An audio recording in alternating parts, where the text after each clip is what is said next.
Hey Gengar gang, what is going on? My name is Ryan, this is the Analytic Gengar, and welcome to another video.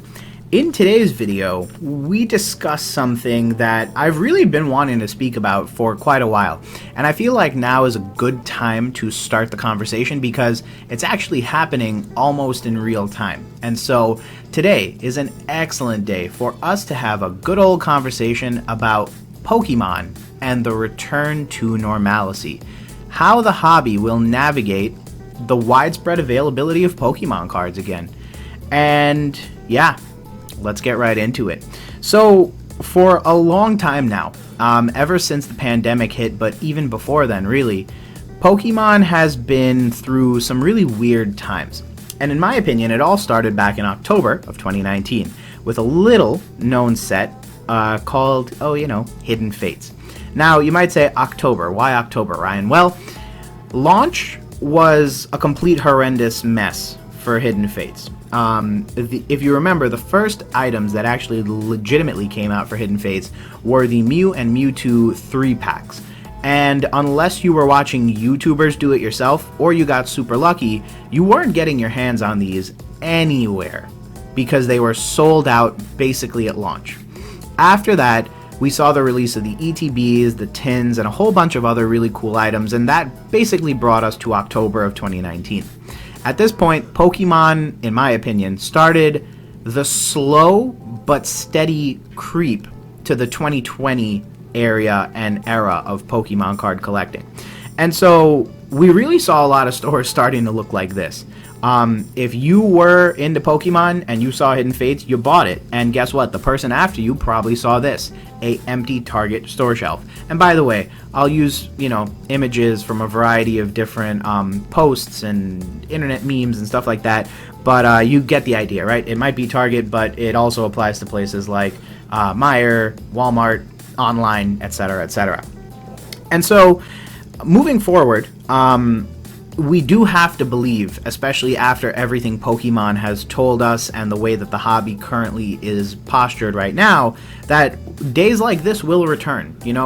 These are images from relatively recently, and, people are saying, hey, there's Hidden Fates on store shelves. Hey, there's Shining Fates. Hey, they're printing so much of this stuff that we can't even clear store shelves if we wanted to. And in addition to that, many stores are now religiously following the idea of limiting per person or even per party, so that you can't roll up with your team of 12 and basically raid the store for everything they have. And so with that said, we are postured in this hobby to return to normal. And so the real question then is, what is normal? In my opinion, a return to normalcy for the Pokemon trading card game hobby is going to be one that meets or approximates pre-Hidden Fates era availability. What that means is that we will have the ability to walk into a department store or a local game store on any given day. It doesn't have to be distribution day, but on any given day, we should be able to walk in and find some amount of trading card products still on store shelves. And if you can't, you should be able to go online and equally find some of that. Or if you want, you should be able to place a pre-order. I also define normalcy as not having external limits imposed on your purchasing patterns. Meaning, if you want to buy 10 Hidden Fates ETBs, you should have the right to do so. The only difference is that I wouldn't encourage you to do that or support you doing that if your intention was to buy this stuff and make a profit off of it by reselling. But obviously, normalcy would exclude the existence of scalpers, and so it's likely that the person who's buying those 10 ETBs will A, not be able to buy all the other stuff on store shelves, therefore making more product available even if they're buying a lot of stuff, and 2, they won't be scalping because there's so much of this stuff available that if you can't find it at this store, you'll just go find it at another store.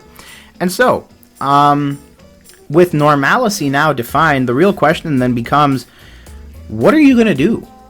Or rather, what would you do if you saw a store shelf like this? And I think that's a really interesting question to ask, mainly because it helps us look at the psychology that's going to help drive the way the hobby goes over the next 6 months. The reason I think that's true is because, for the most part, when I look at pictures like this, and I genuinely try to be candid with myself, I have to admit that if I saw store shelves like this, I just genuinely wouldn't know what to do. My first reaction would probably be pile it all in a cart and go through self-checkout. And I realize that that's A, unrealistic, B, greedy, C, terrible, but I'm just thinking out loud here, right? And I feel like as a collector, it's important to also be candid with not only myself, but with you all as a YouTube audience. And frankly, I think many people would probably agree with me. For the fair majority of us who aren't, sponsored, who aren't getting free stuff sent to them directly from the company, we do this on a weekly, we do this on a monthly, we check websites, we go into stores, and oftentimes if we're not picking up groceries, we leave empty-handed. And so seeing this again will probably be a really weird experience, and it'll be really tempting to overreact and buy too much stuff. When I think about it, right, I always think about having stuff available, because over the past year, I will admit that I've gotten lucky a few times where I've been able to buy like 3 Vivid Voltage ETBs. Ironically enough, they're still sitting on a shelf in my room, and the reason they are is because I wanted to have them around. I had Vivid Voltage ETBs and booster boxes, so I opened some booster boxes, and then I just kept the other stuff around. It's comforting having it around because I know that I might never see it again on store shelves the way the hobby's gone over the past year. And so having it around is nice because if I wanted to do an opening, or if I just, had an itch to open something and go looking for that chunky chew, at least I have 3 in the house, because there's very little to no chance that I'll find it out there in the wild for MSRP. The other thing is that I just want to be able to enjoy the hobby, right? I'm a collector, and I thoroughly enjoy opening up Pokemon cards. So when I see them on store shelves and I realize that they're not as available as they once were, it's becoming more and more of a legitimate opportunity to buy and sort of stock up, you know what I mean? And so then when there is a shortage and the stuff is no longer on store shelves, at least I have afforded myself the opportunity to open some cards when, they're no longer on store shelves. Now, that thought exercise is really one part fact, one part fiction, and also, just a psychological experiment, kind of talking out the justification for why when you see this stuff, you might want to buy a stupid amount of it. But here's the truth of the matter. When things return to normal, you won't need to behave like that. You don't need to buy all that stuff because, in theory, if you go back, it's still going to be there, plus or minus a couple things that other people bought, right?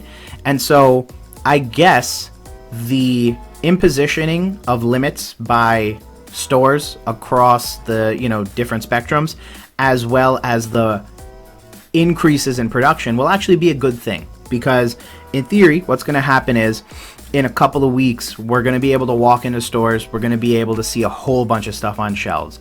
There will be a line with an employee who gives the stuff out, or someone will be standing by making sure you follow the rule, or they'll put those little security devices forcing you to go through a cashier versus through a self-checkout lane. And the theory behind that then just becomes, well, I buy 3 today, everyone else buys 3 today, they have like 3,000, and so in theory, if I come back tomorrow, I should be able to get another 3 of whatever it is I'm looking to buy. And that's the whole point, is that that's going to be sort of returning to normal. Now, I do think there will be hiccups in this, and here's why. No matter how much I like to pretend and hype up or chirp out Target's various policies, and that also applies to all the other stores, whether they be online or in person, who have imposed limits, I do think there are ways to beat limits, right? You could get a bot and start scripting. You can walk in with multiple people and work as a team. You can bring your mom, sister, girlfriend, whoever with you and just double up on the amount of product that you would have gotten otherwise. There are ways to beat these limits, right? But the idea is that we need to ask the question, why were the limits ever imposed in the first place? The truth of the matter is, and this may be unpopular, it wasn't about collectors. Even though there are some collectors out there who are a little greedy and want to buy more and not leave stuff on store shelves for other people, by and far, the real reason for the insane amount of demand was actually scalpers. Because scalpers would buy the stuff, artificially deflate the supply, and then basically apply a chokehold to the hobby and say, if you want product, you're going to have to pay up. And enough people were sort of playing into that it became a profitable enterprise for them. And so when you have widespread product and you have limits, you have effectively broken the scalper's main advantage in this market. The whole point was that there was limited supply, which there no longer will be, and that, they could pick up as much of this stuff as they wanted and artificially control the supply, which they no longer can do because Target, the person selling it to them, is doing that. So basically, it's kind of like scalping the scalper, because what's ending up happening is they're going to get a chokehold applied to them, and they're only going to be able to get 3 of these products a day now. And then when they go and try to sell it, they're going to find it a lot harder to sell to people, because even if you beat me to that Target today, you might not beat me next week, or you might not beat me to the Walmart down the road, or you might not beat me online. The truth of the matter is, no matter how comprehensive the scalpers are, if the production of Pokemon cards is such that it effectively eliminates the question of supply, then all of a sudden the scalper's main money-making mechanism falls apart and literally into pieces. And so I do think the major hiccups that we should expect to see are people learning about, the new normal. And by new normal, I really mean a return to, pre-pandemic and pre-Hidden Fates type Pokemon. Because I do think at first, when we see stuff on store shelves, scalpers will still try to scalp, and collectors will still try to hoard. I think it's in both of their natures to behave like that, because that's just logically how they behave. And then what's going to happen is, over time, as I've sort of described, scalpers are going to realize that it's no longer profitable for one reason or the other. It might be that they can no longer turn a profit because for every box they buy, there's another 4 boxes on store shelves, and so there is no artificial supply control. Or that they simply can't turn a profit enough on this stuff that it becomes a lucrative sort of side job or full-time position, right? Because if you're buying for $50 plus $5 in tax, let's just say, and then you're trying to sell for $80 because you're going to stick it in a medium rate box and ship it, that means you probably need to sell for $100, right? Or I could just walk into GameStop and buy 2 Shining Fates ETBs for $100 either. So whether it be on the supply side or on the price side, I think scalpers are going to get hit both ways. And because of that, you're going to see a lot of artificial demand exit the hobby over the next few months. And that's mainly because it's no longer going to be profitable for them. If you want a real life example of this, and without me really kind of chirping anybody out, casually scroll through things like eBay and Facebook and look for anything Battle Styles related. Battle Styles is really interesting for a couple reasons. One, there's no big chase cards other than alternate arts and that Urshifu. But also, it looks like it was printed in pretty widespread numbers. And so even the Pokemon Center had, a limit of 2 full booster boxes. I think 72 blister packs you could buy at a time. And, some scalpers thought it was a good idea to buy them and then try to flip them for $5 or $6 a pack on Facebook or, Mercari. And every single one of the posts that I saw someone in the comments being like, here's the link to the Pokemon Center, save yourself the trouble. Free shipping, $4 a pack, MSRP. And so I think, many scalpers are already having their sort of behavior modified as they begin to realize that this might not be as profitable as it was over the past couple of months. And yeah, so the scalpers will soon learn. As we've kind of already seen with Battle Styles, the other major component to that is that we have kind of a drought coming up. Between Battle Styles and Chilling Reign is about 3 months' time, and there's not really much you can really scalp other than that. You will have product going on to store shelves, but again, if it's being produced in large enough numbers, scalpers are going to have to modify their behavior. And what they may find is that it's no longer profitable for them to engage in the flipping of Pokemon cards, therefore reducing the demand by, that much more. Here's the thing. I don't think overall demand is going to be impacted. And the reason for that is because of this. Typically, Target sells to scalper who sells to other person. Demand is typically measured at the retail level, and so what we're usually normally seeing or hearing in terms of a business number is going to be this transaction as opposed to this transaction. The good news is that take the scalper out of the equation, and theoretically, consumer now just buys directly from the store, and so the actual demand will no longer won't necessarily change much. It's just that we're removing the middleman from the equation. Now, I realize that's an oversimplified way of looking at it, but for the sake of this video, I do think it does hold some water as a theory, and that we should be mindful of that as we sort of look to the future and try to analyze the patterns of how the economics of all of this are going to play out. Finally but not least, of course, will be sort of the new learned behaviors of collectors. Many people have already gone on record and said, gone are the days of distributor pricing. Gone are the days of $100 booster boxes. Everything's going to be MSRP or more now. I don't necessarily know how true that is. In 2016, you had people swearing that the earth was falling apart beneath them because Evolutions was being printed. You had people crying at the fact that there were Roaring Skies booster boxes for $300. And then Pokemon came and reprinted the crap out of it and drove the price all the way back down.